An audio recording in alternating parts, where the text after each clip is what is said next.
Sharing share చేయొచ్చు కదా నేను? రైట్.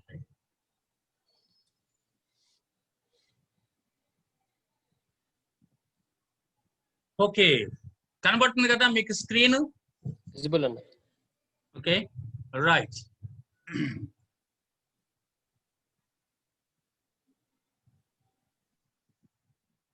పాత నిబంధన అవలోకనము అనే తెలుగులో మనం అంటున్నాము ఓల్డ్ టెస్ట్మెంట్ సర్వే. వాస్తవానికి ఏదైనా సరే ఒక బుక్ మనము దాని యొక్క పుట్టు పూర్వోత్తరాలు, ఎవరు రాశారు, ఎప్పుడు రాశారు, ఎందుకు రాశారు, ఎవరి కొరకు రాయబడింది, ఇవన్నీ కూడా మనం అర్థం చేసుకుంటున్నప్పుడు దేవుని వాక్య విధానాన్ని చక్కగా అర్థం చేసుకోవటానికి వీలవుతుంది మనకి. అందుకనే ఇలాంటి సర్వేలు మనము దేవుని వాక్య విధానంలో నేర్చుకోవటం మంచిది అనేటువంటి ఉద్దేశం. ఒక చిన్న ప్రార్థన చేసుకొని మనం ముందుకు సాగుదాం, సరేనా? ఓకే, చిన్న ప్రార్థన చేస్తాను. ప్రేమ కలిగిన తండ్రి, కృప కలిగిన ప్రభువా, నీకు వందనాలు, స్తోత్రాలు. ఇదిగో నీ ప్రియ బిడ్డలతో కలిసి ప్రభువా నేను నీ వాక్యమును ధ్యానిస్తూ ఉంటుండగా నీ వాక్య సత్యాల్ని నేర్చుకుంటూ ఉంటుండగా కృప చూపించమని అడుగుతుంటున్నాను తండ్రి. నీ ఆత్మ సహాయాన్ని కోరుకుంటూ ఉంటున్నాను. పరిశుద్ధాత్మ దేవా, మా మధ్యలో ఉండండి తండ్రి. మాతో మీరు మాట్లాడండి. మాకు తెలియని విషయాలు చక్కగా వివరించమని బ్రతిమలాడుకుంటున్నాం. మాలో ఉన్నటువంటి ప్రియాక్యుపైడ్ మైండ్ని తీసివేయండి తండ్రి. నీ వాక్యంలో ఉన్నటువంటి సత్యాన్ని చక్కగా గ్రహించుటకు కావాల్సిన ఆత్మ నడిపింపును మాకు దయచేయండి దేవా. నీ కృప మాకు దయచేయమని బ్రతిమలాడుకుంటున్నాం. అయోగ్యుని ప్రభా, నీ సిలువ చాటును మరుగుపరచండి. వారికి కావాల్సినటువంటి నీ వాక్యమును చక్కగా వివరించగలిగిన జ్ఞానంతో నన్ను నింపుమని అడుగుతుంటున్నాను. అయా, సహాయం చేయండి తండ్రి. నీ కృప చొప్పున ముందుకు నడిపించమని దేవా. ఇంకా ఎవరైనా నీ బిడ్డలు రావాల్సిన వారు ఉంటున్నట్లయితే తీసుకొని రమ్మని, మరియు ప్రభా దేవా, కొంత కాలాతీతమైనది అయినప్పటికీ కూడా నీ వాక్యాన్ని చక్కగా నేర్చుకుంటకు మంచి బుద్ధిని మాకు దయచేయమని యేసుక్రీస్తు నామం పేరట స్తుతించి ప్రార్థించి వేడుకొంటున్నాం తండ్రి, ఆమేన్. ఓకే, ఒక్కొక్కసారి కరెంట్ పోయినప్పుడు మరి నాకు డిస్కనెక్ట్ అవుద్ది కాబట్టి ఏమో ఆందోళన చెందొద్దు, నేను మళ్ళా కనెక్ట్ అవుతూ ఉంటాను. కరెంట్ పోతే సంగతి నేను అంటాను, కరెంట్ పోతే అలా నేను మళ్ళా డిస్కనెక్ట్ అయితే మళ్ళా నేను కనెక్ట్ అవుతాను. కాబట్టి ఆందోళన చెందవద్దు. Okay, right. ఇక్కడ మనం ఈ దినం నుంచి ఓల్డ్ టెస్ట్మెంట్ ని స్టడీ చేయబోతూ ఉంటున్నాము. అయితే మనము ప్రతి ఒక బుక్ లో ఉన్నటువంటి ప్రతి అంశాన్ని, ప్రతి చాప్టర్ ని తీసుకొని మనం స్టడీ చేయం. పుస్తకం మొత్తం మీద ఒక అవగాహన కలిగి ఉండటం కొరకు ప్రయత్నం చేస్తాం. స్టడీ మెథడ్స్ వేరు, మనము సర్వే మెథడ్స్ వేరు. సర్వే ఎలా చేస్తున్నాము అనేటువంటి, అనగా సర్వే అంటే మొత్తం పుస్తకంలో ఉన్నటువంటి సారాంశాన్ని కొంత గ్రహించడానికి మనం ప్రయత్నం చేస్తాము. అది ప్రాముఖ్యమైనటువంటి విషయాలను అనమాట. గమనించండి ప్రేమైన వారు. మొదటిగా మరి నా పేరు నిరీక్షణ్ రావు. నేను టీమ్ అనేటువంటి ఆర్గనైజేషన్ లో ఫుల్ టైం స్టాఫ్ గా పనిచేస్తూ ఉంటున్నాను. అక్కడ కూడా మాకు థియలాజికల్ స్టూడెంట్స్ ఉంటున్నారు, వాళ్ళకు కూడా బోధిస్తూ ఉంటున్నాము. దాన్ని బట్టి అబ్రహాం సుధాకర్ గారు ఈ యొక్క అంశాన్ని టీచ్ చేయమని నాకు అప్పగించడం జరిగింది. కాబట్టి నేను కూడా మీతో కలిసి నేర్చుకుంటున్నటువంటి వాడిని, నేనేం పండితుడిని కాదు. కాబట్టి ఏదైనా ఎక్కడైనా నేను ఒకవేళ దారి తప్పితే నన్ను దారిలోకి తీసుకొని వచ్చే బాధ్యత మీకు కూడా ఉంది. కాబట్టి తప్పుగా అర్థం చేసుకోకండి. రైట్. మొదటిగా మనము ఓల్డ్ టెస్ట్మెంట్ యొక్క బ్యాక్గ్రౌండ్ తెలుసుకోవాలి.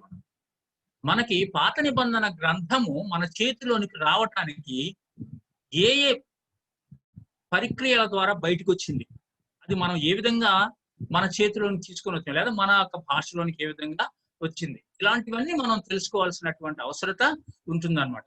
అందుకని తెలుగులో మనం పాత నిబంధన అవలోకనము అని అంటున్నాము. Okay, right.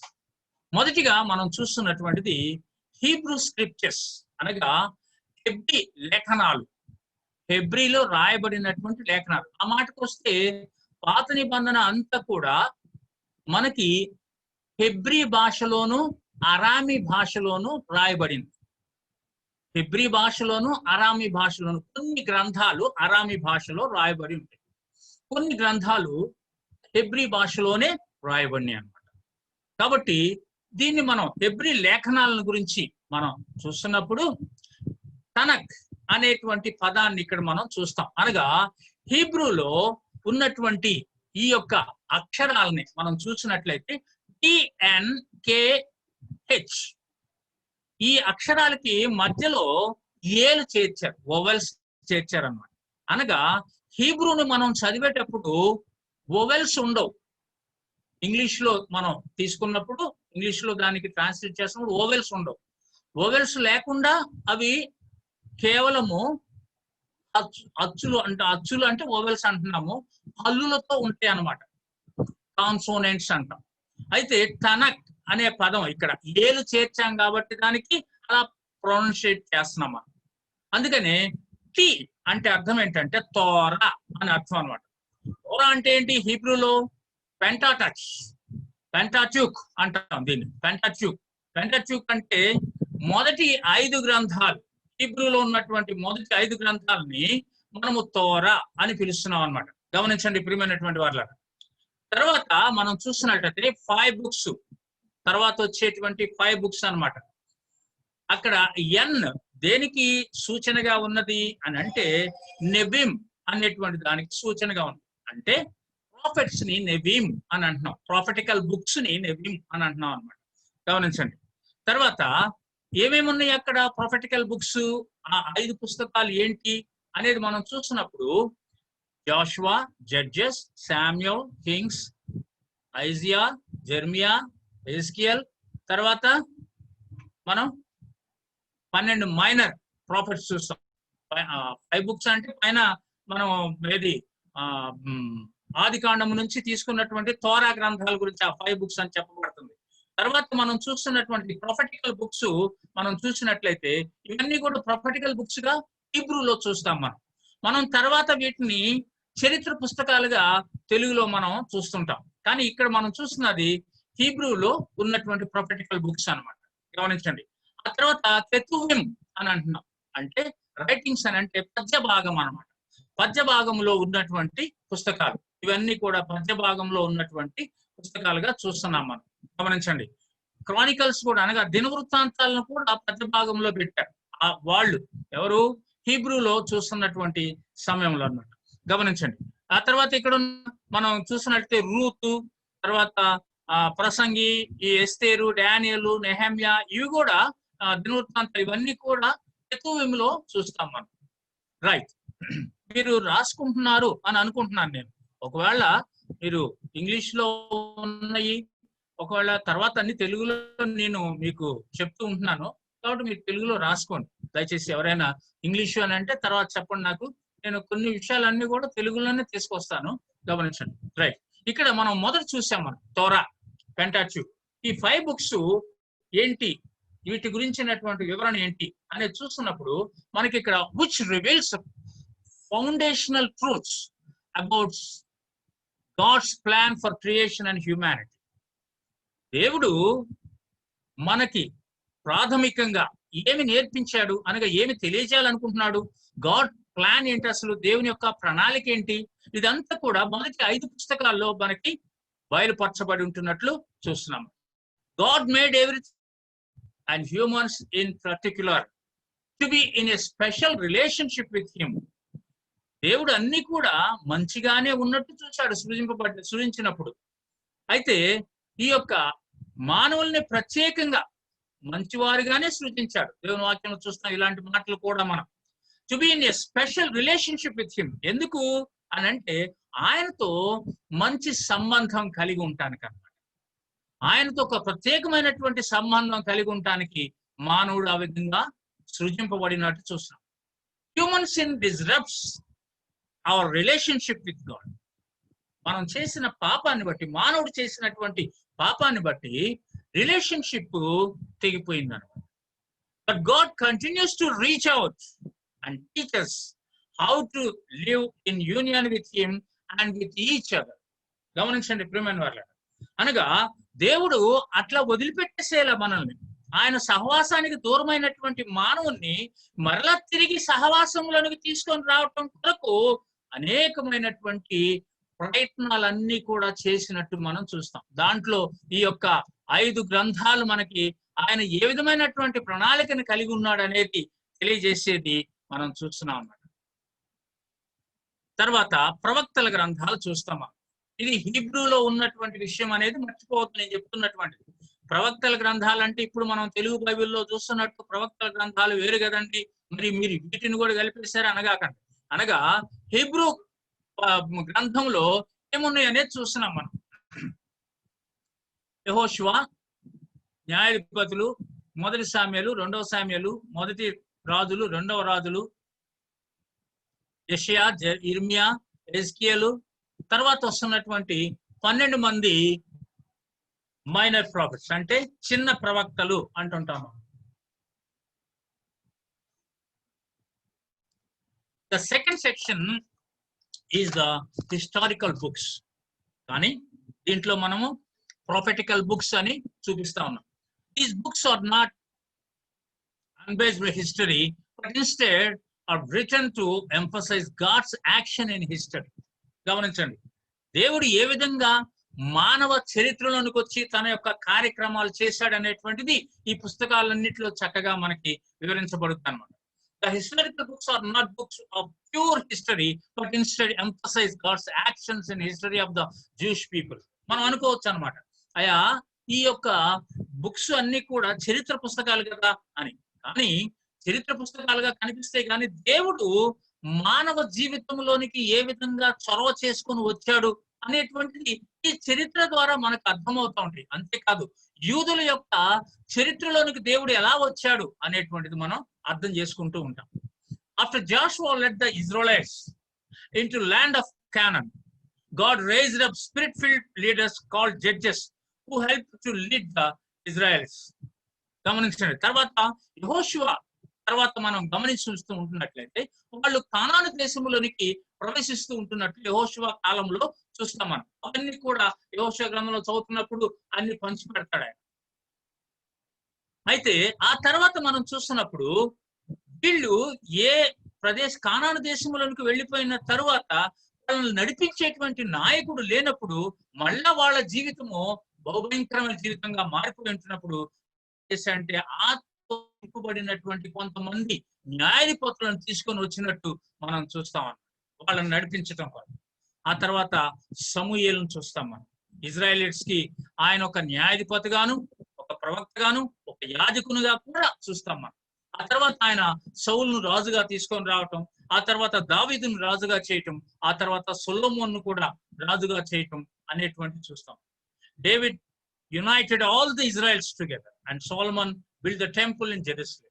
దావీదు ఆ ప్రజలందరినీ కూడా ఒక చోటకి తీసుకొని వస్తే, వాళ్ళందరినీ కూడా ఒక తాటి కిందకి తీసుకొని వస్తే సొలొమోను ద్వారా దేవుడు ఒక తను ఉండటానికి, తన సన్నిధి ఉండటం కొరకు, తన ప్రజల మధ్య తన సన్నిధి ఉండటం కొరకు అంతకుముందు మరి ఆ గుడారంలో ఉన్నటువంటి దేవుడు ఇప్పుడు ఒక దేవాలయం కట్టమని అడిగినట్టు కూడా మనం చూస్తాం. అది సొలొమోను ద్వారా కట్టబడినట్టు చూస్తాం మనం. గమనించండి, after Solomon's death civil war split the kingdom of Israel into separate kingdoms that were later conquered by the Assyrians and the Babylonians. సొలొమోను చనిపోయిన ఆయన కుమారుడైనటువంటి రెహబాము, ఆ తర్వాత ఆయన దగ్గర పనిచేసినటువంటి యెరోబాము, వీళ్ళిద్దరూ రాజ్యాన్ని 2గా చీల్చివేసినట్టు చూస్తాం మనం చరిత్రలో. ఆ తర్వాత ఇశ్రాయేలు రాజ్యము యూదా రాజ్యముగా పిలువబడినట్టు చూస్తాం. ఆ తర్వాత మనం చూసినట్లయితే ఆ రాజుల్లో ఎవరు కూడా మంచి రాజులు లేరు. కేవలం యూదా రాజుల్లో కొంతమంది ఒక 8 మంది రాజులు మంచిగా ఉంటారు, మిగిలిన వాళ్ళందరూ చెడ్డ రాజులు అన్నమాట. అందుకని దేవుడు వారి మీదకి తీర్పు తీసుకొని వచ్చినట్టు చూస్తాం. అంటే ఇశ్రాయేలీలనేమో అష్షూరీయులు జయిస్తారు, యూదా రాజులనేమో బబులోనీయులు జయిస్తారు. తర్వాత మనం చూస్తాం రాజ్యము మరి ఏ విధమైంది, వాళ్ళు ఎలా అయిపోయారు అనేది. The prophets of Israel had 2 basic messages. ఈ యొక్క ప్రవక్తలు 2 ప్రాథమికమైనటువంటి వర్తమానాలు తీసుకొని వచ్చినట్టు చూస్తాం. Calls to reform. ఎందుకు వచ్చారు ప్రవక్తలు అంటే తిరిగి వారిని మళ్ళా సమకూర్చడం కొరకు, వాళ్ళ జీవితాలను సరిచేయటం కొరకు, దేవునికి దూరం అయిపోయినటువంటి బ్రతుకుల్ని దేవునికి దగ్గర చేయటం కొరకు. అందుకనే దేవుడు ప్రవక్తలను వాడుకున్నాడు. యెహోవా ఇలాగ సెలవిచ్చుచున్నాడు అని వాళ్ళకి చెప్తే వాళ్ళు వెళ్ళి మళ్ళా వాళ్ళకి అదే మాటగా చెప్పినట్టు చూస్తాం. Hope filled promises. ఆ తర్వాత జరగబోతున్నటువంటి, అనగా చరిత్రలో ఏమి జరగబోతూ ఉంటున్నది. మీరు శత్రు దేశంలోనికి వెళ్ళిపోయారు, మీరంతా కూడా శత్రువుల కిందకు వెళ్ళిపోయారు. దేవుడు మిమ్మల్ని మరలా తీసుకొని రాబోతున్నాడు. ఆఫ్టర్ 70 years మళ్ళా మీరు ఈ యొక్క రాజ్యంలోని కనుక మీ రాజ్యాలను మీరు తీసుకోబోతుంటున్నారు. ఇవన్నీ కూడా వాళ్ళకి వాగ్దానాలు చూపించినట్టు ప్రవక్తల ద్వారా చూస్తాం. A prophet is a person that God calls to speak on his behalf. The prophets of Israel had two basic types of messages. మరి దేవుడు ఈ యొక్క ప్రాఫిట్స్ ని తన తరపున ఉపయోగించుకుంటున్నట్లు, అనగా మనం ప్రాఫిట్ గురించి ఆలోచించినట్లయితే దేవుని మాటల్ని ప్రజల దగ్గరే తీసుకొని వస్తాడు. యాజకుడు ఏం చేస్తాడనంటే ప్రజల మాటల్ని దేవుని దగ్గర తీసుకొని పోతాడు. ఇది వీళ్ళిద్దరికి ఉన్నటువంటి తేడా. The first type was condemnation. Because గమనించండి, ఇక్కడ the chosen people had failed to live out their promises to God in keeping their part of the covenant. ఇక్కడ మొట్టమొదటిగా మనం చూస్తున్నది అంటే ప్రాఫిట్ ఏం చేస్తాడు, ప్రాఫిట్ దేవుడు ఎలా ఉపయోగించుకున్నాడు అనేది మనం చూస్తున్నప్పుడు ప్రజలేమో దేవుని మాట వినకుండా వాళ్ళు ఓడిపోయారు. కాబట్టి దేవుడు ఏం చేశాడు, ఇలాంటి వాళ్ళని మరలా తీసుకుని తన యొక్క సహవాసంలో తీసుకొని రావటం కొరకు దేవుడు ప్రవక్తల ద్వారా కొన్ని వాగ్దానాలు ఇస్తూ వాళ్ళని మరలా తన యొక్క నిబంధన ప్రజలుగా తీసుకొని రావటం కొరకు ప్రాఫిట్స్ ను ఉపయోగించుకుంటున్నాడు చూస్తాం. The second basic type of message of hope, అనగా ఇదిగో మీరు శత్రు దేశంలోకి వెళ్ళిపోయారు, దేవుడు మళ్ళా మిమ్మల్ని తీసుకొని రాబోతున్నాడు. Focusing on themes such as God's faithfulness to his people. ఆయన వీళ్ళెంత చెడిపోయినా గానీ వారి పట్ల ఎంత నమ్మకమైనటువంటి దేవుడిగా ఉన్నాడో ఆయన తాను నిరూపించుకుంటూ ఉంటాడు. అది ఆ విషయాలని ప్రవక్తల ద్వారా ఆ ప్రజలకు తెలియజేస్తూ ఉంటాడు. చివరికి ఆయన తన నమ్మకత్వాన్ని ఎక్కడ దాకా తీసుకొని వచ్చాయంటే మెస్సయ్య అనగా యేసుక్రీస్తును కూడా వారికి ఏ విధంగా పంపించబోతూ ఉంటున్నాడు, సంపూర్ణంగా వారికి విమోచన ఎలా దొరకబోతూ ఉంటున్నది అనేటువంటిది వాళ్ళకి తెలియజేస్తాడు. అవి ఆ యొక్క మనం ప్రాఫిటికల్ బుక్స్ లో మనం చూస్తున్నటువంటిది అన్నమాట. తర్వాత మనం చూస్తున్నాము కెతువిమ్ రైటింగ్స్ అన్నమాట, అనగా ఇవన్నీ కూడా పద్య భాగాలు అనొచ్చు అనమాట.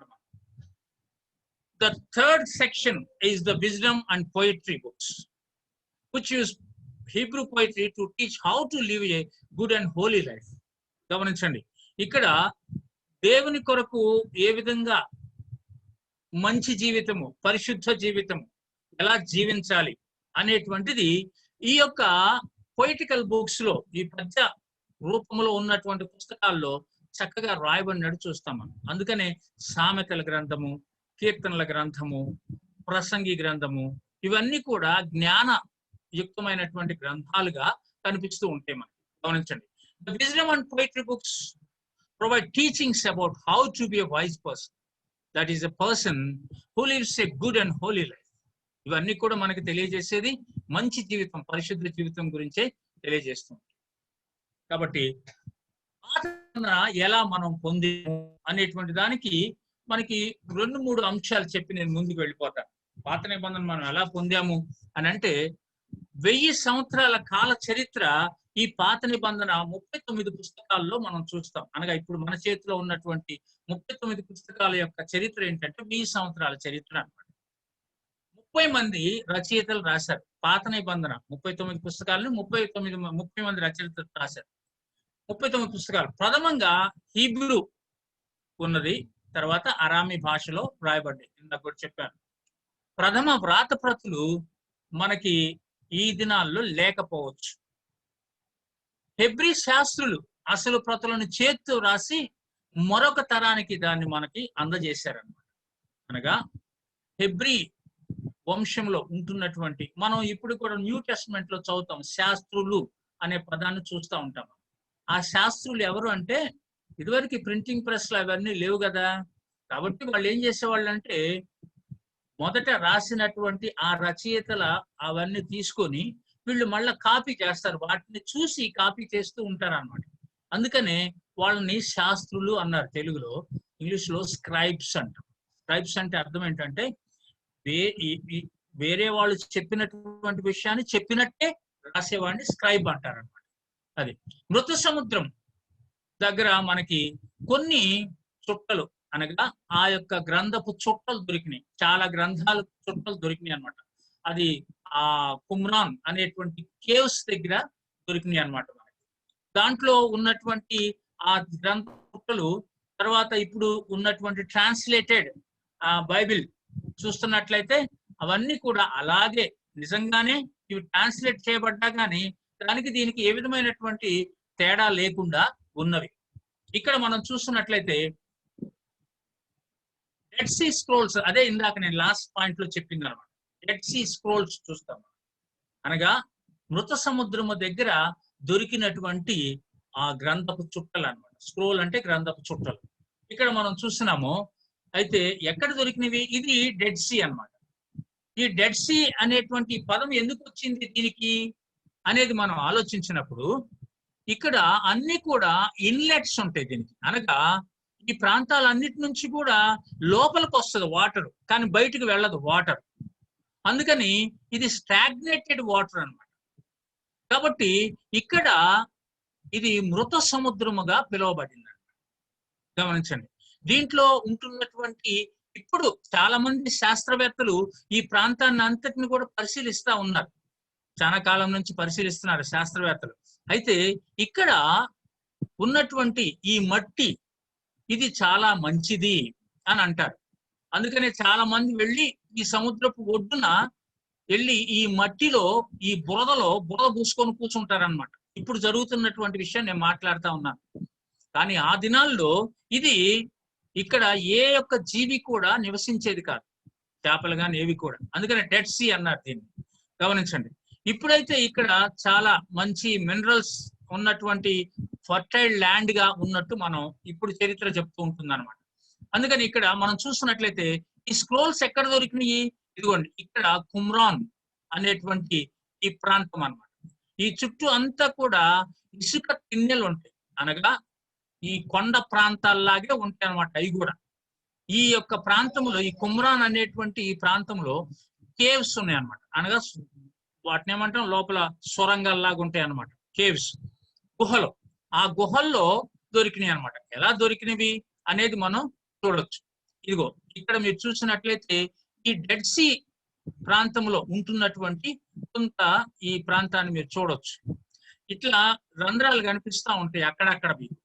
ఈ రంధ్రాలని కేవ్స్ అంటున్నాం అన్నమాట. ఇదంతా కూడా కుమ్రాన్ ప్రాంతంలో ఉంటున్నటువంటి ఈ డెడ్ సీ ప్రాంతం అంతా ఇది. అయితే ఇక్కడ ఈ యొక్క కేవ్స్ చూస్తా ఉన్నాం అనమాట. గమనించండి, అందుకని ఇక్కడ దొరికినాయి. ఎలా దొరికినవి ఇవి అని అంటే, కొంతమంది గొర్రెల కాపర్లు ఇక్కడ గొర్రెలు కాసుకుంటా వెళుతూ ఉంటున్నటువంటి సమయంలో వారి గొర్రెలు తప్పిపోయినాయి అనమాట. అయితే ఆ గొర్రెల కాపరులు ఈ రంధ్రాలు ఈ యొక్క సొరంగాల్లో ఏదైనా కానీ ఈ ఉన్నాయేమోనని చెప్పి రాళ్ళు వేశారనమాట. అప్పుడు లోపల ఇదిగో ఈ కుండలు, ఇక్కడ మీకు ఈ బొమ్మలో కనిపిస్తున్నటువంటి ఈ కుండలు ఆ రాళ్లకు తగులుతాయి అన్నమాట. అప్పుడు వాళ్ళు ఏదో ఉన్నది లోపల అనేది అనుకొని అక్కడ ఉన్నటువంటి వాళ్ళకి తెలియజేసినప్పుడు, అది ఎప్పుడు జరిగింది? 1947లోనే జరిగింది, మన కాలంలోనే జరిగింది అనమాట. అక్కడ వెళ్ళి చూసినప్పుడు అవన్నీ కూడా బయటికి పడ్డాయి అన్నమాట. ఇలాంటి కేవ్స్ ఇది ఒక్కటే కాదు, ఇంకా చాలా వాటిల్లో దొరికినాయి అనమాట. అప్పుడు ఎంత వెతికారు వాళ్ళు, ఇంకా రంధ్రాలు ఏమైనా ఉన్నాయా, ఇలాంటి గుహలు ఏమైనా ఉన్నాయా అని చూశారనమాట. అప్పుడు చాలా విషయాలు వాళ్ళకి బయటపడ్డాయి అనమాట. ఇలాంటి గ్రంథపు చుట్టలన్నీ కూడా వాళ్ళు తెలుసుకోవటం జరిగిందనమాట. అందుకనే మన యొక్క బైబిల్ కి చాలా మనం అంటే ఇది నమ్మదగినటువంటి గ్రంథము అని చెప్పటానికి చాలా మంచి విషయాలు మనకి ఉన్నాయి. లేఖన భాగాలు కెనానిసిటీ, ఇది మనం అర్థం చేసుకోవాలి. అంటే పాత నిబంధన గ్రంథాలు, ఈ 39 గ్రంథాలే ఎందుకున్నాయి పాత నిబంధనలో? ఎందుకు అసలు బైబిల్ మొత్తం మీద 69 పుస్తకాలు ఎందుకున్నాయి అనేటువంటిది మనం గమనించాలి. ఇక్కడ మనం చూస్తున్నట్లయితే లేఖన భాగాలు, ఈ 66 పుస్తకాలు లేఖన భాగాలు. ఎందుకు ఇవి మాత్రమే దేవుని యొక్క పుస్తకాలు అని అంటున్నాం మనం? ఇవి మాత్రమే పరిశుద్ధ గ్రంథంలో ఎందుకు చేర్చబడ్డవి? ఇవన్నీ చూసేటప్పుడు దీని యొక్క అర్థాన్ని మనం తెలుసుకోవాల్సిన అవసరత ఉంటున్నది. అందుకనే క్యానాన్ అంటే ఒక కొలబద్ద అన్నమాట. అనగా ఏదైనా సరే ఒక విషయాన్ని ఇది కరెక్ట్ అని చెప్పడానికి ఒక మెజర్మెంట్ ఉండాలి. ఇప్పుడు పాత నోటు ఏదైనా కానీ మనం తీసుకున్నప్పుడు ఏదైనా అది మంచిదా కాదా అనేది మనం తెలియజేయటానికి ఇప్పుడు ఇది మంచి నోటు కాదు, ఇది దొంగ నోటు అని చెప్పటానికి మనకి ఒక కొలబద్ద ఉండాలి. కాబట్టి అలాంటి కొలబద్దే దేవుని వాక్యాన్ని కూడా మనం అర్థం చేసుకోవటం కొరకు, దేవుని వాక్యము సత్యమా అసత్యమా తెలుసుకోవటం కొరకు మనకు ఒక కొలబద్ద ఉంటుందన్నమాట. దాన్నే ఇక్కడ ఏమన్నారంటే క్యానాన్ అన్నారనమాట.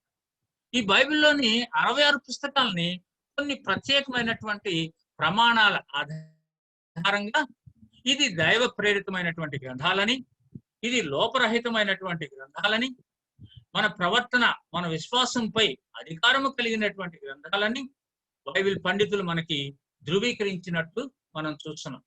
గమనించండి. ఇదంతా కూడా అనగా ఎలా క్యానాన్ అనేటువంటిది మీరు ఈ యొక్క ఏది గ్రంథంలో ఓల్డ్ టెస్ట్మెంట్ సర్వేలో ఎక్కువగా మనం చూడం, కానీ కొంత మీకు అవగాహన కొరకు మాత్రమే దీన్ని నేను మీ ముందుకు తెస్తూ ఉంటున్నాను అనమాట. తర్వాత మనకి అపోక్రిఫా పుస్తకాలు ఉన్నాయి. అనగా బైబిల్లో చేర్చబడినటువంటి ఈ ఓల్డ్ టెస్ట్మెంట్ లో 66 పుస్తకాలతో చేర్చబడినటువంటి పుస్తకాలు ఉన్నాయి అన్నమాట. అవెందుకు ఉన్నాయి అని అంటే, అసలు ఎందుకు చేర్చలేదు వాటిని అని అన్నప్పుడు, అపోక్రిఫా అని అంటే దాచబడినటువంటి గ్రంథాలు అని అర్థమవుతుంది. హిడెన్ బుక్స్, అవి దాచబడినటువంటి గ్రంథాలు అని చూస్తున్నాము. పాత క్రొత్త నిబంధనకు మధ్యన 400 సంవత్సరాల వ్యవధి ఉన్నది మనం అర్థం చేసుకుంటున్నట్లయితే. అనగా యేసు ప్రభు ఈ లోకములో పుట్టడానికి, తర్వాత ఆఖరి ప్రవక్త అయినటువంటి మలాకి ఉండటానికి ఈ మధ్య కాలము 400 సంవత్సరాలు సైలెంట్ పీరియడ్ ఉందన్నమాట. అది అక్కడ ఆ 400 సంవత్సరాల్లో దేవుడు ఎవరితోనూ ఎక్కడనూ మాట్లాడలేదు. మలాకీతో ప్రవచనాలు ఆగిపోయినాయి అన్నమాట. మలాకి ఎప్పుడు ప్రవచించాడు అంటే, యూదులు తిరిగి ఆ యొక్క బబులోను దేశం నుండి తిరిగి వచ్చిన తర్వాత మలాకి ప్రవచించాడు. కాబట్టి మనం చూస్తున్నట్లయితే ఈ యొక్క మలాకి తరువాత మరల దేవుడు ఎవరితో మాట్లాడలేదన్నమాట. ఆ తర్వాత యేసు ప్రభు వారి గురించి, ఆయన పుట్టుకను గురించి మనము మత్తయి రాసినటువంటి విధానాన్ని బట్టి అప్పటి నుంచి మనం చూస్తాం. లూకా గాని మత్తయి గాని అవి రాసినటువంటి, అవి కూడా తర్వాత 1st సెంచరీలో రాయబడిన పుస్తకాలు అవన్నీ సువార్తలు. ఆ తర్వాత మనం చూస్తున్నట్లయితే ఈ కాలంలో రాయబడినటువంటి ఈ 14 పుస్తకాలని అపోక్రిఫా అని అన్నారనమాట. ఈ యొక్క 400 సంవత్సరాల వ్యవధిలో రాయబడినటువంటి ఈ పుస్తకాలని అపోక్రిఫా అన్నారు. గమనించండి. ఇది క్యానాన్ ప్రామాణికాలకి సరిపోలేదు. వీటిని ఆది క్రైస్తవులు గాని యూదులు గాని ఇవి దైవావేశ గ్రంథాలుగా అంగీకరించలేదు, దైవావేశ గ్రంథాలుగా కూడా పరిగణించలేదు అసలు వీటిని. ఎందుకు అనేది చూద్దాం మనం తర్వాత. లాటిన్ లో రాయబడినటువంటి ఈ యొక్క పాత నిబంధన పుస్తకాన్ని, పాత నిబంధన గ్రంథాలని వల్గేట్ అని అంటున్నాం అనమాట. గ్రీకులో తర్జుమా చేయబడినటువంటి పాత నిబంధన పుస్తకాల మొత్తాన్ని సెప్టోజెంట్ అని అంటున్నాం మనం. లాటిన్ లో తర్జుమా చేస్తే దాన్ని వల్గేట్ అన్నాము, గ్రీక్ లో తర్జుమా చేస్తే దాన్ని సెప్టోజెంట్ అన్నాము. హెబ్రీ బైబిల్ నందు ఇవి పొందుపరచలేదు. ఏవి? అపోక్రిఫా బుక్స్ 14 పుస్తకాలని హెబ్రీ బైబిల్లో లేవన్నమాట. క్రీస్తు 400 సంవత్సరంలో క్రిసోస్టమ్ అనేటువంటి ఒక గ్రీకు దేశపు సంఘ కాపరి అనమాట. ఆయన ఒక బిషప్. ఆయన దీనికి బైబిల్ అని పేరు పెట్టాడు. బైబిల్ అంటే అర్థం ఏంటంటే గ్రంథాల సంపుటి, అనగా అనేక గ్రంథాలు ఉన్నాయి దీంట్లో, 4 పుస్తకాలు కలిసినటువంటిది. అని, ఒక పుస్తకం కాదు ఇది అని చెప్పడం అనమాట. బైబిల్ అని పేరు పెట్టాడు దాన్ని. అలెగ్జాండ్రియా బిషప్ అథనేషియన్ అనేటువంటి ఈయన క్రీస్తు 367లో ఈస్టర్ రోజున క్రొత్త నిబంధన 27 పుస్తకాలు దైవావేశాలని, పాత నిబంధనలోని 24 పుస్తకాలు మొత్తం కలిపి ఆయన బైబిల్ గా ఆమోదించాడనమాట. అథనేషియన్ అనేటువంటి ఒక బిషప్, అలెగ్జాండ్రియా బిషప్. అయితే అనగా హెబ్రీ గ్రంథాల్లో 24 పుస్తకాలే ఉంటాయి. మనకి ఇప్పుడు 39 పుస్తకాలు అయినాయి. వాటి సంగతి కూడా చూద్దాం తర్వాత. అపోక్రిఫా పుస్తకాలు ఏమేంటి అవి? ఈ 15 పుస్తకాలు ఏంటి అని అంటే టోబిత్, జూడిత్, ఎస్తేర్. అంటే ఎస్తేరు మనం గ్రంథం చూస్తాం. మనం ఎస్తేరు ఎప్పుడు రాయబడింది? యూదులు చెరలో ఉన్నప్పుడు రాయబడింది ఎస్తేరు. ఇప్పుడు ఈ అపోక్రిఫా పుస్తకాలు ఎప్పుడు రాయబడినాయి అంటున్నాం మనం? మలాకీకి న్యూ టెస్ట్మెంట్ కి మధ్యలో ఉన్నటువంటి సైలెంట్ పీరియడ్ లో రాయబడినటువంటి. కాబట్టి దీని యొక్క గ్రీక్ కాపీ అన్నమాట ఇది. ఎస్తేర్ యొక్క గ్రీకు కాపీ అనగా గ్రీకు భాషలో ఉన్నటువంటి పుస్తకం. దీన్ని అపోక్రిఫా పుస్తకాల్లో ఉంచారు. తర్వాత సొలొమోను జ్ఞాన గ్రంథం, తర్వాత సిరాక్, బారూక్, ఇర్మియా రాసిన ఉత్తరం, ముగ్గురు యవనస్తుల పాట, సూజన్న, బెల్ మరియు డ్రాగన్, మక్కాబీన్లు మొదటి పుస్తకం, రెండో పుస్తకం, ఇస్డ్రాస్ మొదటి పుస్తకం, రెండో పుస్తకం, ఆ తర్వాత మోషే చేసినటువంటి ప్రార్థన. ఇవి ఈ యొక్క 15 పుస్తకాలు అపోక్రిఫా బుక్స్ అని అంటున్నాం మనం. ఈ అపోక్రిఫా పుస్తకాలను గురించి కొంత జిస్ట్ ఇస్తాను మీకు. అంటే ఒక్కొక్క పుస్తకంలో ఏమున్నది ఏంటనేది. వీటిలో కొన్నింటిని మనం చూస్తున్నట్లయితే ఆర్సిఎం వాళ్ళు 7 పుస్తకాలని బైబిల్లో చేర్చుకున్నారనమాట. అన్ని కూడా కాదు. మళ్ళీ 1546లో council of Trent Roman Catholic church వాళ్ళు బైబిల్లో చేర్చుకున్నారు దీన్ని. అందుకని ఇక్కడ టోబిత్ మొదటి పుస్తకం చూసాం మనం. ఏంటి టోబిత్ అని అంటే history of Jewish religion and culture. History of Jewish religion and culture. గమనించండి, టోబిత్ అనేటువంటి ఈ పుస్తకము దేన్ని తెలియజేస్తుందంటే యూదుల యొక్క మత సంబంధమైనటువంటి విషయాల్ని, వారి సంస్కృతిని గురించి తెలియజేసేటువంటి పుస్తకం అన్నమాట. దాన్ని టోబిత్ అన్నారు. తర్వాత జూడిత్ అనే పుస్తకం అన్నాడు. జూడిత్ అనేది ఒక విడో పేరు అన్నమాట. A religious widow, the heroine of the story. అనగా ఈ పుస్తకంలో రాయబడిన స్టోరీకి ఆమె నాయకురాలు. The rescuer of Jewish nation అంటే యూదా ప్రజల్ని, యూదా జాతిని రక్షించటానికి ఆమెను దేవుడు ఏర్పరచుకున్నాడు అని అంటాడు. ఎస్తేర్ గ్రీక్ టెక్స్ట్ అని ఇందాక చెప్పాను. అనగా ఎస్తేర్ గ్రంథానికి ఇది ఇంకా ఎక్స్పాన్షన్ అన్నమాట. Wisdom of Solomon, God rewards those who are faithful to him, unknown writer, Greek philosophy. ఇదంతా కూడా అనగా ఇది ఎవరు రాశారో తెలియదు మనకి. ఆయన ఎడల నమ్మకంగా ఉన్నటువంటి వారికి దేవుడు బహుమానాలు ఇస్తాడు. God rewards those who are faithful to him. ఇది సొలొమోను జ్ఞాన గ్రంథము అన్నాం, ఇందాక చదివాం మనం. తర్వాత సిరాక్. సిరాక్ అనేటువంటిది దేని గురించి తెలియజేస్తుంది అని అంటే the wisdom of Jesus, son of Sirach. Jesus కి మరో పేరు జోషువా. అంటే రెండు కూడా ఒకటే అర్థం ఇస్తుంది. జాషువా అంటే యెహోవా రక్షించును అని, యేసు అంటే రక్షకుడు అని అర్థం. అందుకని ఇక్కడ ద విజ్డమ్ ఆఫ్ జీసస్ అన్నాడు, ద సన్ ఆఫ్ సిరాక్. ఈయన యోసేపు కుమారుడు కాదు, సిరాక్ కుమారుడు అన్నమాట. Written by Jewish scribe Ben సిరా. ఎవరు రాశారు దీన్ని అని అంటే యూదా శాస్త్రి ఒక ఆయన ఉన్నాడు, ఆయన రాశాడు. ఆయన పేరు బెన్ సిరా. దీన్ని ఇంకోటి ఏమంటారంటే ప్రసంగి అని కూడా అంటారు అనమాట. ప్రసంగి గ్రంథం. గమనించండి.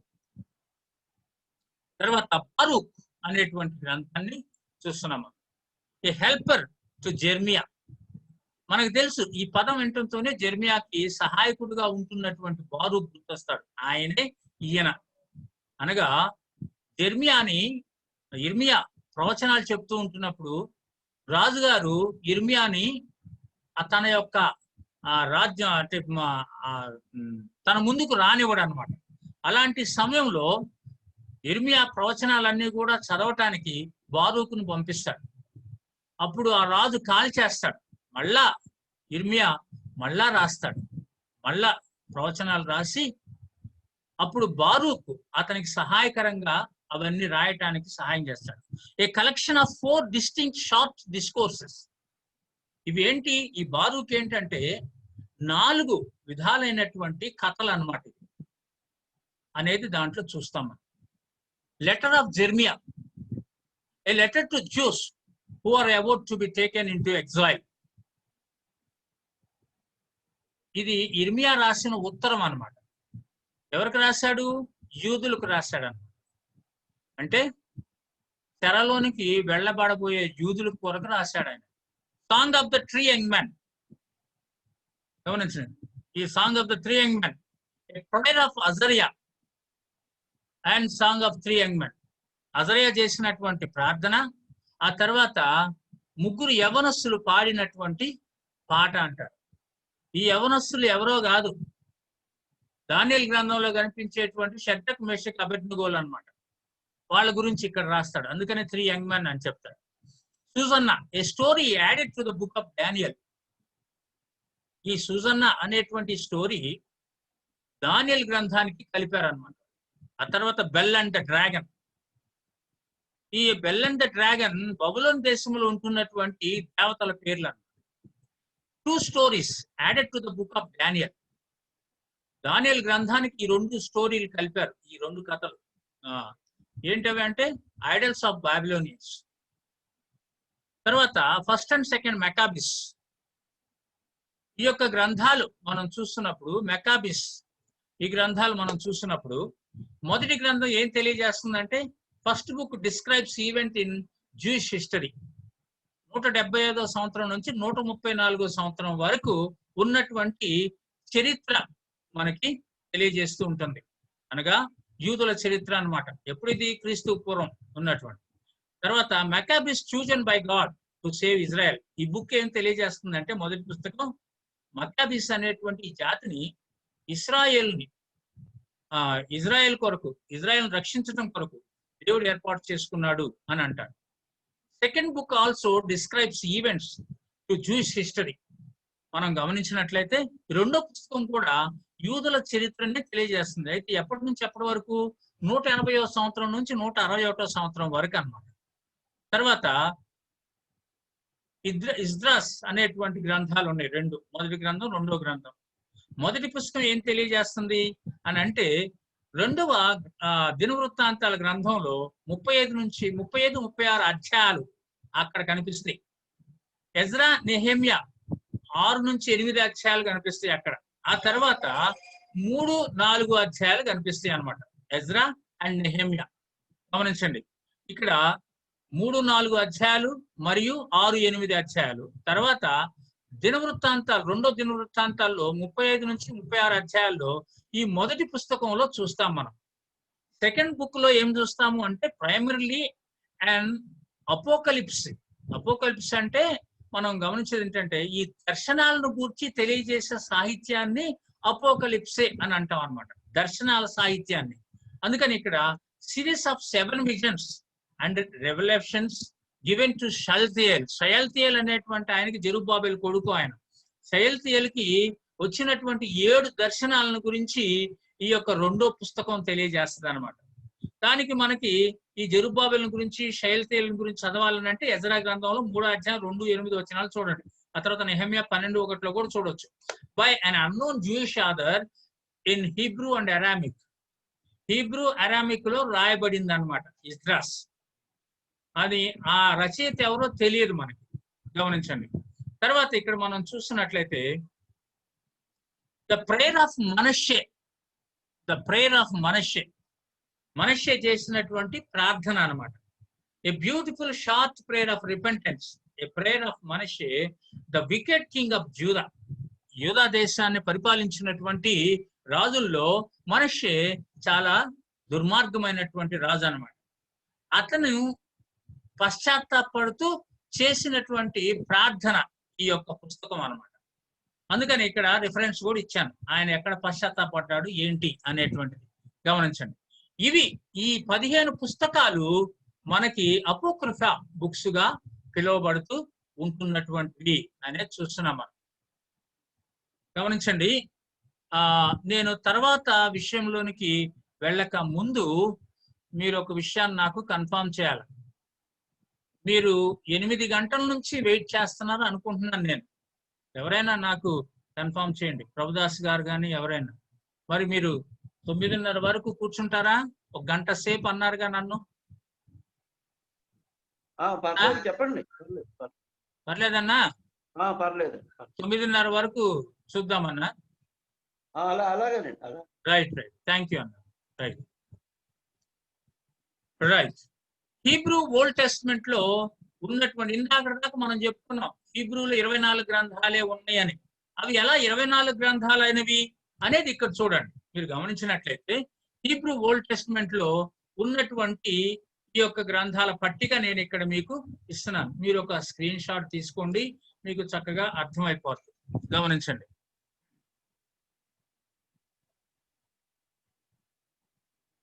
ఇది కొద్దిగా ముందుకు వచ్చింది, సారీ.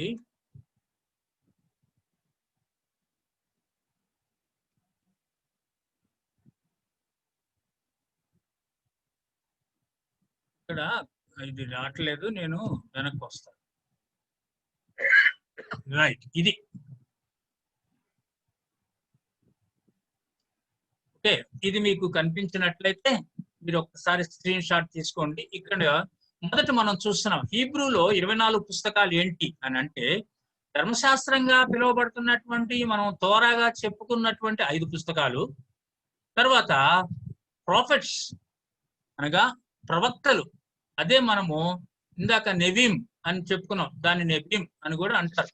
నెబీం అది ఇక్కడ మనం చూస్తున్నప్పుడు ఫార్మర్ ప్రాఫిట్స్ అంటే ముందు ఉన్నటువంటి ప్రవక్తలు, లేటర్ ప్రాఫిట్స్ తర్వాత వచ్చినటువంటి ప్రవక్తలు, తర్వాత చిన్న ప్రవక్తలు, ఇవన్నీ చెప్పుకున్నాం మనం. మొత్తం 19 పుస్తకాలు, ప్రవక్తల పుస్తకాలు అన్నమాట. గమనించండి. ఆ తర్వాత రైటింగ్స్ అంటే లేఖనాలు, కెతూవిం అన్నమాట. అంటే ఇక్కడ పొయిటరీలో మనం చూస్తున్నాము పద్య భాగంలో 3 ఉన్నాయి అన్నమాట. అక్కడ కీర్తనలు, సామెతలు, యోబు రైటింగ్స్ లో. తర్వాత 5 స్క్రోల్స్ అంటాం. ఈ 5 స్క్రోల్స్ యొక్క ఇంపార్టెన్స్ రాబోయేటువంటి లెసన్స్ లో మనం చూస్తాం. ఈ 5 చుట్టల యొక్క ఇంపార్టెన్స్ ఏంటి అనేటువంటి.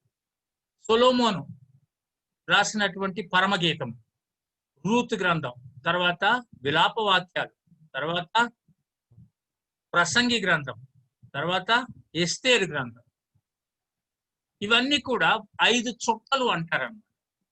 ఈ 5 చుట్టలను కూడా వాళ్ళు ఆయా సందర్భాల్లో చదువుతూ ఉంటారు. అందుకని ఇక్కడ నేను బ్రాకెట్స్ లో కూడా ఇచ్చాను. పస్కా పండుగ సమయంలో వీళ్ళు చదువుతారు. మొదటి నెలలో పస్కా పండుగ సమయంలో పరమగీతం చదువుతారు. ఆ తర్వాత మనం అంటుంటాం కోత పండుగ అని. ఈ కోత పండుగ సమయంలో వీళ్ళు రూతు గ్రంథాన్ని చదువుతారు. విలాప వాక్యాలు, దీన్ని వీళ్ళు యానివర్సరీ ఆఫ్ డిస్ట్రక్షన్ ఆఫ్ యెరూషలేం అంటే బబులోను వాళ్ళు వచ్చి యెరూషలేముని 3 సార్లు బబులోనులు వచ్చి ఇక్కడ యెరూషలేము దేవాలయాన్ని అనగా లేకపోతే యూదా రాజ్యాన్ని 3 సార్లు జయిస్తారు. 3 సార్లు వాళ్ళ మీద దండ ఎత్తి వస్తారు. లాస్ట్ లో ఈ యొక్క దేవాలయాన్ని భయంకరంగా పాడు చేసేస్తారు. దాన్ని బట్టి అందుకనే దాన్ని గుర్తు చేసుకుంటూ ఈ యొక్క విలాప వాక్యాలు చదువుతారు వాళ్ళు. తర్వాత ప్రసంగి గ్రంథం, ఇది ఎప్పుడు చదువుతారంటే గుడారాల పండుగ సమయంలో చదువుతారు వీళ్ళు. ఎస్తేరు గ్రంథాన్ని ఏమో పూరీం పండుగ సమయంలో చదువుతారు. పూరీం పండుగ దేనికి జ్ఞాపకం చేసుకుంటారు అంటే మొర్దెకై వీళ్ళని యూదా జనాంగాన్ని రక్షించడం కొరకు హామాను గూర్చినటువంటి అవగాహన కలిగి ఎస్తేరును మేల్కొల్పి అక్కడ ఎస్తేరు ద్వారా రాజుని సందర్శించి ఎస్తేరు ఆ తర్వాత ఆ యొక్క యూదుల్ని ఏ విధంగా రక్షించింది అనేది గుర్తు చేసుకుంటూ వీళ్ళు పూరిం పండుగ చేస్తారన్నమాట. అప్పుడు ఎస్తేరు గ్రంథాన్ని చదువుతారు. ఇది ఈ 5 చుక్కలకు ఉన్నటువంటి ప్రాధాన్యత. తర్వాత చరిత్ర పుస్తకాలు చూస్తా ఉన్నాము. దానియేలు గ్రంథము, నెహెమ్యా గ్రంథము, ఎజ్రా గ్రంథము, దినవృత్తాంతాలు. అయితే మీరు గమనించండి, ఇక్కడ రాజుల గ్రంథాలు 2 కాదు, ఒకటే. హిబ్రూలో ఒకటే ఉన్నది. అదే విధంగా నెహెమ్యా, ఎజ్రా వేరువేరేగా ఉన్నాయి మన దగ్గర. కానీ ఇక్కడ చూసినట్లయితే 2 ఒకటే గ్రంథం. నెహెమ్యా, ఎజ్రా 2 ఒకటే ఉంటాయి ఎలా హిబ్రూలో. తర్వాత దినవృత్తాంతాలు 2 గ్రంథాలుగా మనం చూస్తున్నాం, కానీ హీబ్రూలో ఒకటే గ్రంథం. అది గమనించండి.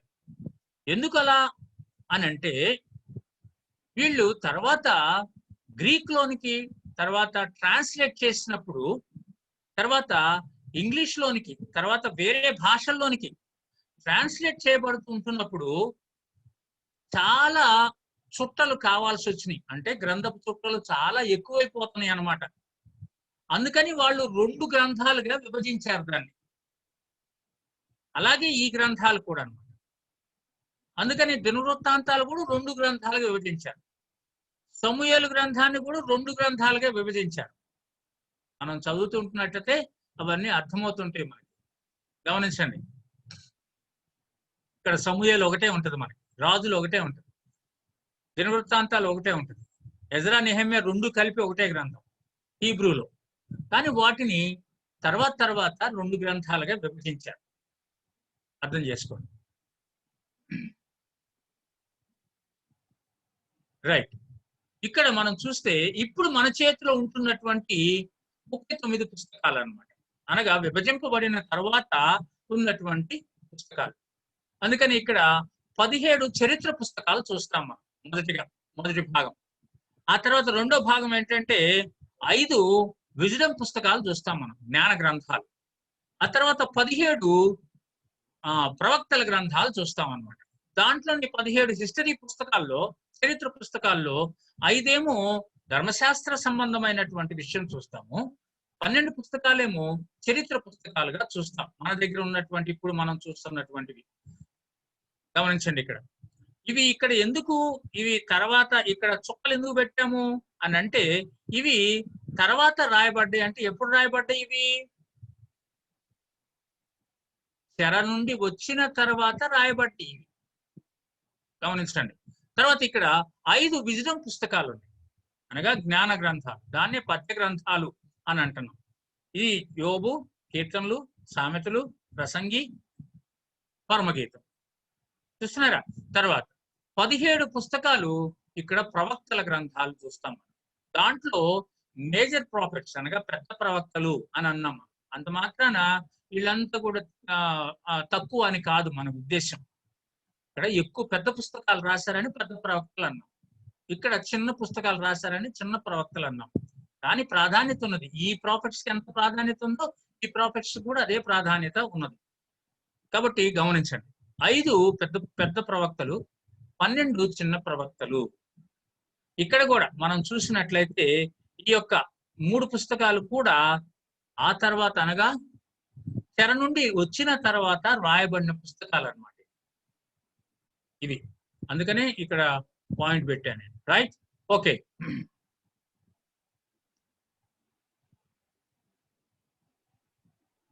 Structure of the old testament ఒక్కసారి మనం దీన్ని అర్థం చేసుకోవాలి. ఇక్కడ మీ కొరకు నేను తెలుగులోనే చక్కగా వివరించడానికి ప్రయత్నం చేస్తున్నాను. ఇవి కొద్దిగా వెనక ముందు అవుతున్నాయి, ఎందుకంటే అందుకని ఇందాక కూడా చూసా నేను. రైట్, ఇక్కడ చూడండి.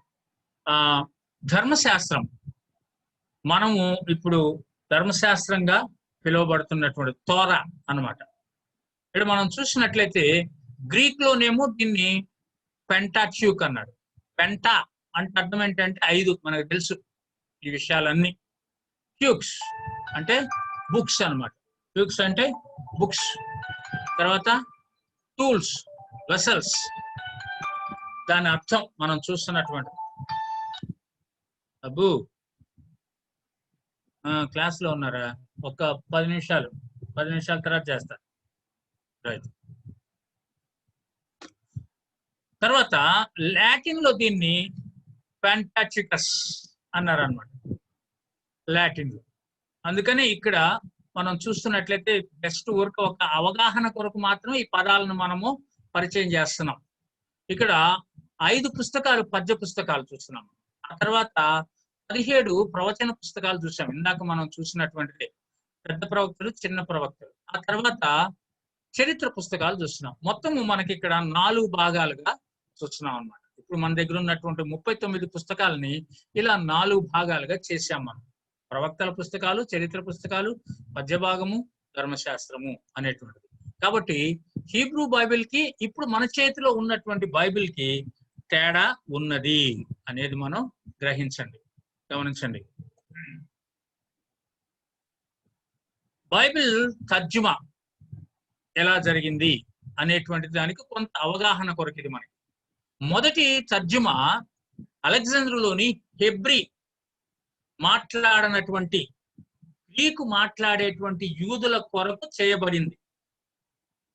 అలెగ్జాండర్ అనేటువంటి ప్రదేశంలో హెబ్రీ మాట్లాడనటువంటి, గ్రీకు మాట్లాడే యూదుల కొరకు పాత నిబంధనని గ్రీకులోనికి తర్జుమా చేశారన్నమాట. గమనించండి. ఇక్కడ దాన్ని సెప్ట్యూజెంట్ అన్నారు. ఎందుకన్నారు సెప్ట్యూజెంట్ అని అంటే 70 మంది దీన్ని చేశారన్నమాట. అనగా 70 మంది పండితులు ఈ యొక్క తర్జుమా చేశారు. అందుకని సెప్ట్యూజెంట్ అన్నారు. ఇది LXX అంటే అర్థం ఏంటంటే L అంటేనేమో 50, XX అంటేనేమో 10 అనగా 70 అని. ఇక్కడ ఇది గ్రీక్ రోమన్ నంబర్ అన్నమాట. సెప్ట్యూజెంటా ఇది లాటిన్ వర్డ్ మనం చూస్తున్నటువంటి. పెంటాట్యూక్ ఇది అనగా మనం ఇందాక చూసాం గ్రీక్ లో ఉన్నటువంటి ఈ సెప్ట్యూజెంట్ ని మనము పెంటాట్యూక్ ఇందాక కూడా చూసాం. మనం పెంటా అంటే 5 అని దాన్ని అంటున్నామని. క్రీస్తు పూర్వం 280లో తర్జుమా చేశారన్నమాట. యేసుక్రీస్తు కాలానికి పాత నిబంధన గ్రీకులో అంతా తర్జుమా చేయబడి మధ్యధరా ప్రాంత ప్రజలందరికీ అందుబాటులోకి వచ్చినట్లు చరిత్ర చెప్తూ ఉంటున్నటువంటి. యేసుక్రీస్తు కాలానికల్లా పాత నిబంధన అంతా గ్రీకులో తర్జుమా చేయబడిందంట. మధ్యధరా ప్రాంతం అని అంటే మధ్యధరా సముద్రం, మ్యాప్ లో చూస్తే మనకు అర్థమవుతా ఉంటుంది. మధ్యధరా సముద్రం, ఆ మధ్యధరా ప్రాంతం అంతటి ఆ ప్రజలందరికీ కూడా ఇది అందుబాటులోకి వచ్చింది. సెప్ట్యూజెంట్ లేదా ఈ యొక్క పెంటాట్యూక్. గమనించండి. తర్వాత యేసుక్రీస్తు కాలానికి పాత నిబంధన గ్రీకులో అంతా తర్జుమా చేయబడి మధ్యధరా ప్రాంత ప్రజలందరికీ అందుబాటులోకి వచ్చింది. క్రొత్త నిబంధన గ్రీకులో వ్రాయబడడానికి ఇది దేవుని ప్రణాళిక అని చెప్పవచ్చు మనకి. అంటే ఈ పుస్తకాలన్నీ కూడా ప్రజలకు అందుబాటులోకి వచ్చినాయి అని అంటే దేవుని యొక్క ప్రణాళిక. క్రొత్త నిబంధన వ్రాయటానికి, క్రొత్త నిబంధనలో రచయితలు పాత నిబంధనలో ఉన్నటువంటి కొన్ని సందర్భాలను ఎత్తి చెప్పడానికి వాళ్ళ చేతిలో పాత నిబంధన గ్రంథాలన్నీ కూడా ఉన్నాయి అన్నమాట. గమనించండి. అందుకని యేసు ప్రభు వారు కూడా సమాజ మందిరాల్లోనికి వెళ్ళి మాట్లాడేటప్పుడు యెషయా గ్రంథంలో ఉన్నటువంటివి, ఇంకా కీర్తనల గ్రంథంలో ఉన్నటువంటివి ఎత్తి చెప్తూ ఉంటున్నట్లు మనం చూస్తాం. అంతేకాదు ఆయన మాట్లాడేటప్పుడు ధర్మశాస్త్రం తీసుకొని ఆయన తీసి చదువుతూ ఉంటున్నట్లు కూడా మనం గమనిస్తాం అన్నమాట. పాత నిబంధన నుండి సువార్తల్లో క్రీస్తు వాడిన 37 వాక్య భాగాలలో 33 గ్రీకు తర్జుమా నుండే వాడారంట. గమనించండి. పాత నిబంధన నుండి సువార్తల్లో క్రీస్తు మాట్లాడినటువంటి కొన్ని సందర్భాలు ఎత్తి రాశాడు అంటున్నాం కదా. వాటిలో 37 భాగాలు ఆయన మాట్లాడితే 33 గ్రీకు తర్జుమా నుంచి, అనగా పాత నిబంధన గ్రీకు తర్జుమా నుంచి చేశారన్నమాట. సెప్ట్యూజెంట్ నుంచి తీసుకున్నారన్నమాట. ఇతర దేశాల్లో క్రైస్తవ్యం అభివృద్ధి చెందిన కొలది అవసరతను బట్టి ఆయా తర్జుమాలు చేయబడ్డాయి. గమనించండి. ఆ తర్వాత చాలా రకాలైన తర్జుమాలు వచ్చినట్టు చూస్తాం మనం. లాటిన్ ని వల్గేట్ అని అంటున్నామని ఇందాక చెప్పాను. లాటిన్ వల్గేట్ అంటున్నారు. అది క్రీస్తు శకం 383 నుంచి 405 మధ్య కాలంలో చేసినటువంటిది, లాటిన్ లోనికి మార్చినటువంటిది అన్నమాట, తర్జుమా చేయబడినటువంటి. అనగా యేసుక్రీస్తు తర్వాత 4వ శతాబ్దంలో ఇవన్నీ కూడా లాటిన్ లోనికి తర్జుమా చేశారు అనేది చూస్తున్నాం, గమనించండి. తర్వాత ఇవి కేవలము మీ యొక్క అవగాహన కొరకు నేను ఇక్కడ కొంత ఇస్తూ ఉంటున్నాను. వీటన్నిటిని మనము గుర్తుపెట్టుకోవాలి, ఇవన్నీ కూడా మనకు తెలియాలి అనేటువంటిది ఒక అవగాహన కొరకు మాత్రమే. ఇవన్నీ కంటబెట్టాల్సిన అవసరం లేదు. కొంత విషయం మనం అవగాహన చేసుకున్నట్లయితే ఎప్పుడైనా సరే విషయ పరిజ్ఞానం ఉండటం వలన తప్పేం లేదనమాట. అందుకనే ఇవన్నీ కూడా నేను మీకు తెలియచేయాలనే ఉద్దేశంతో తీసుకొని వస్తూ ఉంటున్నాను. 9:30 అయింది కాబట్టి ఈ time line of Bible translation history ఇదంతా కూడా మీకు నేను నెక్స్ట్ గురువారం ఉందగా మన క్లాసు, అప్పుడు చూద్దాం. ఇప్పుడు 9:30 అయిపోయింది కాబట్టి దయచేసి ఇంతటితో నేను ఆపుతున్నాను. గుర్తుపెట్టుకోండి,